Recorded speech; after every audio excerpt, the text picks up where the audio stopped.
आपका host are के और आप देख रहे हैं आर के ट्रेडिंग। तारीख है दोस्तों 14 जनवरी 2024 और यहाँ पे 15 जनवरी 2024 के लिए 3 स्टॉक्स का यहाँ पे चार्ट देखेंगे, एनालिसिस करेंगे। 3 स्टार सेक्शन में स्टॉक सिलेक्शन का रीज़न समझेंगे कि क्यों उस स्टॉक को सिलेक्ट किया है ट्रेडिंग के लिए मैंने और क्या उसमें बाइंग और सेलिंग लेवल आता है। यहाँ पे जो भी लेवल्स बताऊंगा स्टॉक्स के बिल्कुल चार्ट के हिसाब से होगा, उस पर कोई प्रश्न बाइंग और सेलिंग की सलाह नहीं होगी। अगर आप उस पर ट्रेड करते हैं तो कृपया अपने फाइनेंशियल एडवाइजर से सलाह मशवरा जरूर कर लें, क्योंकि आपके लाभ और नुकसान की जिम्मेदारी चैनल की बिल्कुल भी नहीं होगी।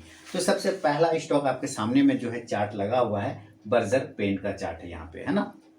क्लियर कट आप बर्जर पेंट का चार्ट देख रहे हैं। तो बर्जर पेंट का चार्ट 15 मिनट के टाइम फ्रेम पर ही है। सिलेक्शन रीजन पहले यहाँ पे हम लोग समझ लेंगे कि 15 मिनट के टाइम फ्रेम पर अगर आप ध्यान से देखें तो इसने एक रेजिस्टेंस लिया था 8 जनवरी को और उसको यहाँ पे क्लेम किया 11 को, फिर उसी को क्लेम किया है आपको लास्ट तारीख 13 तारीख को, है ना,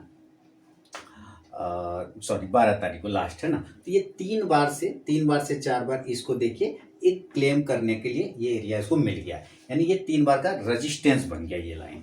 अब बर्जर पेंट अगर इस लाइन के ऊपर में निकालता है तो मेरे लिए एक बाइंग की अपॉर्चुनिटी बनता है, तो मैं इसको खरीदूंगा इसके ऊपर। अगर ये निकलता है इसके ऊपर तो मैं खरीदने वाला हूँ बर्जर पेंट को, अगर इस प्राइस के ऊपर निकल जाए तो पहले हम देखते हैं। यहाँ पे इसको सेट कर देता हूँ, चलिए फिर से लिखते हैं, यहाँ पे बताते हैं 1 2 3 इसके ऊपर निकलता है तो एक बाइंग अपॉर्चुनिटी बनेगा। और बाइंग अपॉर्चुनिटी बनता है कितना, 598 रुपए के ऊपर, बाय अबव 598।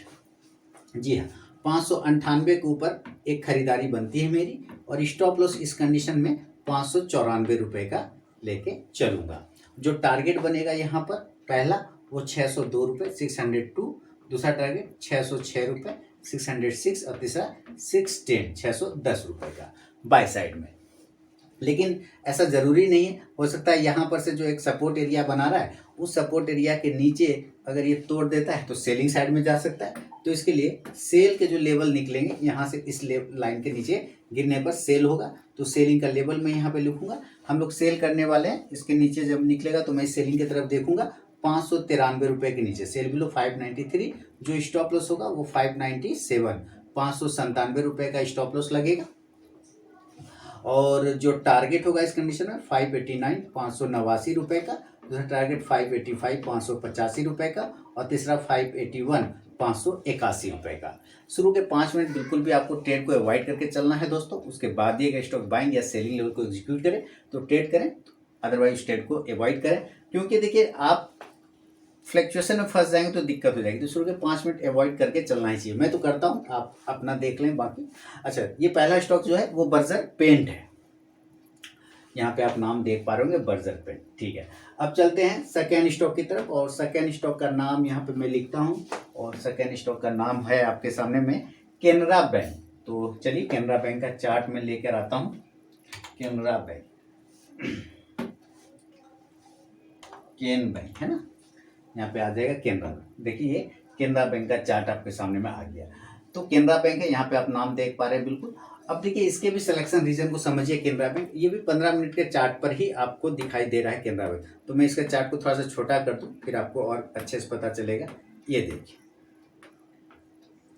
क्लियर है, एक बड़ा राउंडिंग बॉटम पैटर्न, एक बड़ा राउंडिंग बॉटम पैटर्न को ये सस्टेन कर रहा है ना, क्लेम कर रहा है। एक बड़ा राउंडिंग बॉटम पैटर्न इसने बनाया है, किसने, केनरा बैंक ने।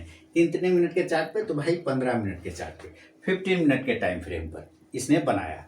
तो अगर इस 15 मिनट के टाइम फ्रेम के ऊपर अगर ये सस्टेन करता है तो एक बाइंग की अपॉर्चुनिटी बन जाता है ना, क्योंकि डबल टॉप पैटर्न को भी तोड़ देगा ये। तो अगर ये ऊपर 466 को ब्रेक करता है तो एक बाइंग अपॉर्चुनिटी बनता है बाय अबव 466। जो स्टॉप लॉस होगा वो 463 463 रुपये का, और जो टारगेट होगा इस कंडीशन में 469 469, दूसरा 472 472 और तीसरा 475 475 रुपये का।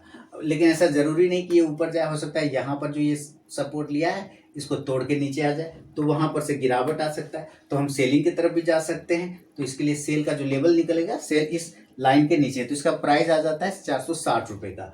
460 वाला जो लेवल है वो सेलिंग का जोन है, सेल बिलो 460।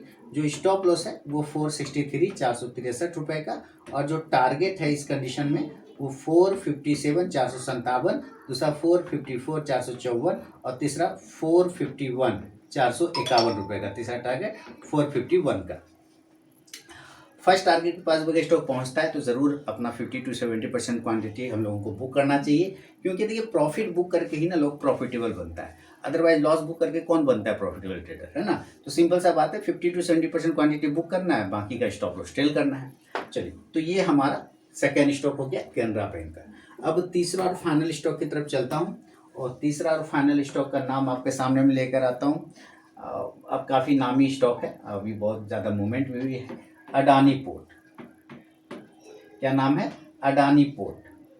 अडानी, यहाँ पे शायद कोई स्पेलिंग छूट रहा है, DANI पोर्ट। चलो, ये हो गया अडानी पोर्ट। अभी चार्ट आ जाएगा इसके सामने में।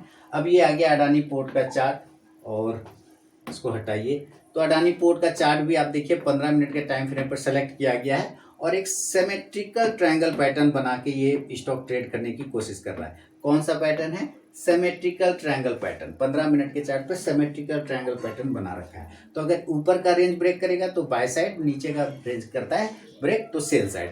तो बाइंग का रेंज जो बनेगा ऊपर की तरफ में हम लोग बाय करेंगे 1216 रुपये के ऊपर, बाय अबव 1216, और जो स्टॉप लॉस होगा वो 1209 रुपये का, 1209 का, और जो टारगेट होगा बाय साइड में 1223 1223, दूसरा टारगेट 1230 1230, और तीसरा 1237 1237 का। क्लियर हो गया? ये बाय साइड का लेवल। और अगर ये नीचे की तरफ ब्रेक करता है तो सेल साइड जाएंगे, तो सेल का लेवल, सेल बिलो हो जाएगा 1203 के नीचे, सेल बिलो 1203। जो स्टॉप लॉस आता है इस कंडीशन में 1210 1210 का, और जो टारगेट होगा पहला वो 1196 रुपये का, 1196, दूसरा टारगेट 1189 1189, और तीसरा टारगेट 1182 रुपये 1182 का। क्लियर हो गया? तो स्टॉक सिलेक्शन का रीजन और स्टॉक्स के बाइंग और सेलिंग का जोन वो भी मैंने आपको बता दिया है, बिल्कुल तीनों ही स्टॉक्स का, कि मेरा लेवल ये आ रहा है, आप अपना लेवल चेक करें, अपनी एनालिसिस करें, रिसर्च करें। मेरा काम है एजुकेशन देना, वो मैंने दिया है। अगर आप इन लेवल्स पे ट्रेड करते हैं तो बिल्कुल अपने फाइनेंशियल एडवाइजर से सलाह मशवरा करके ही करें। मिलूंगा नेक्स्ट वीडियो में, तब तक के लिए बहुत बहुत धन्यवाद।